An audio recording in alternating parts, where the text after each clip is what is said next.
नमस्कार, दर्श न्यूज देख रहे हैं आप और मैं हूं आपके साथ दक्षा प्रिया। बिहार विधानसभा का चुनाव इस साल है और ऐसे में कई नेता अपनी किस्मत आजमाने के लिए मैदान में उतरेंगे। उन्हीं में से एक नेता की अगर बात कर ले तो भारतीय लोक चेतना पार्टी के राष्ट्रीय अध्यक्ष सुभाष डांगी जी हमारे साथ मौजूद है, जो कि गरीबों की, बेरोजगारों की शिक्षा पर, पलायन पर सवाल उठाते हुए नजर आते हैं। ऐसे में जगदेव बाबू की जयंती पर 2 तारीख को रैली करने जा रहे हैं और हर वर्ग के लोगों को एकजुट करेंगे। हमारे साथ खास बातचीत के लिए मौजूद है। सर, ये बताइए कि सबसे पहले तो मेरा ये सवाल है कि एक बड़ी रैली आप करने जा रहे हैं, क्या रैली का मकसद होने जा रहा है? बहुत बहुत धन्यवाद। अमर शहीद जगदेव प्रसाद जी का 103वीं जयंती समारोह सह उनका जो फिल्म हम लोग तैयार करवाए हैं, उनके फिल्म का लोकार्पण भी है और उसी में भूमि सर्वे सुधार और भ्रष्टाचार मिटाओ महासम्मेलन का आयोजन किए हैं।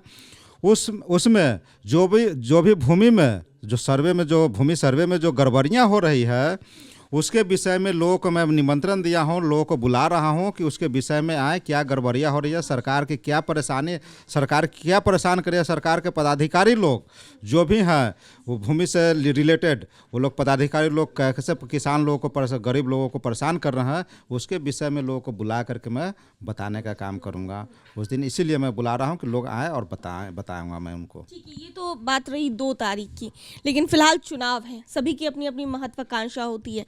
क्या महत्वाकांक्षा लेकर चुनावी मैदान में उतर रहे हैं?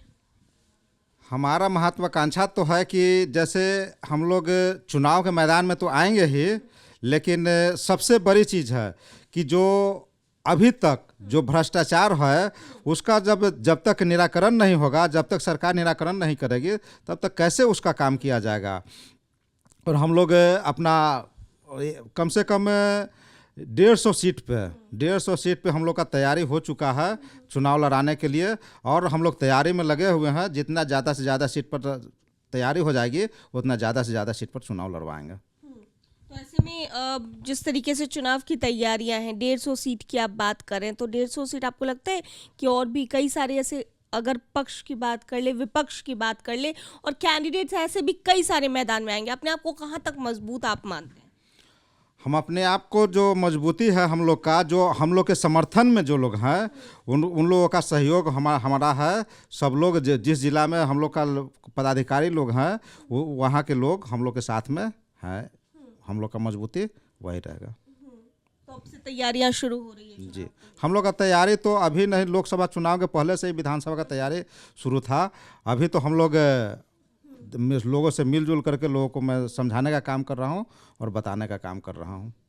जो मामला आप उठा रहे, एक आखिरी सवाल आपसे करना चाहते हैं, शिक्षा, रोजगार, पलायन, तमाम मुद्दों को उठा रहे, तो क्या लग रहा है कि ये तमाम चीज़ें जो हैं ये सरकार की ओर से नहीं की जा रही या फिर विपक्ष उतनी मजबूती से अपना काम नहीं कर रहा? अगर शिक्षा के विषय में अगर आप बात करती हैं तो शिक्षा अगर सरकार सुधारे हुए होती तो लोग इस राज्य से दूसरे राज्य में जा कर के पढ़ करके IAS IPS नहीं बन करके आते। जब यहाँ सब चीज़ होता तो यहीं पे लोग पढ़ करके यहीं से IAS IPS बनते।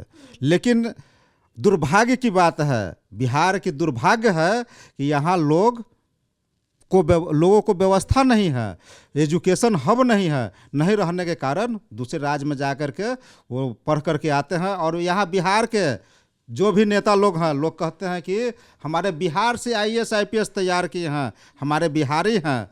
तो बिहारी हैं कहाँ? सिर्फ उन्होंने जन्म लिया है यहाँ पे, लेकिन सारा कर्म तो वहाँ पे दूसरे राज्य में जा कर के किए हैं। अगर बिहार से पढ़ करके, बिहार में पढ़ करके उन्होंने IAS IPS तैयारी किए हुए होते तब कहते कि नहीं, हमारा बिहारी बेटा है, बिहारी भाई है, वो तैयारी किया है। और जब तक बिहार में एजुकेशन हब नहीं बनेगा तब तक बिहारी IPS नहीं बन सकता है। वो दूसरे राज्य का है, दूसरे राज्य में जा कर के वहाँ तैयारी कर करके IAS IPS कंप्लीट किए तो वहीं का समझ लीजिए कि हाँ, वो बिहार में सिर्फ उनका नाम है। जी। तो तैयारी अब कितनी बड़ी है 2 तारीख को लेकर के, किस लेवल पर तैयारी चल रही है? 2 तारीख को कम से कम हम लोग 5 से 10 हज़ार लोगों आने का उम्मीद है पटना के मिलर हाई स्कूल में, और लोगों को खाने पीने का सारा व्यवस्था है, उसमें लोग आएंगे। बड़े तौर पर तैयारी है। चलिए, बहुत बहुत शुक्रिया बातचीत के लिए। तो हमारे साथ भारतीय लोक चेतना पार्टी के राष्ट्रीय अध्यक्ष सुभाष डांगी जी खास बातचीत कर रहे थे, और ऐसे में कितनी बड़ी रैली होने वाली है या फिर चुनावी मैदान में क्या सोच कर उतर रहे हैं, इनसे ही जानने की कोशिश कर रहे थे। कैमरा पर्सन शशि के साथ मैं दक्षा प्रिया, दर्श न्यूज पटना।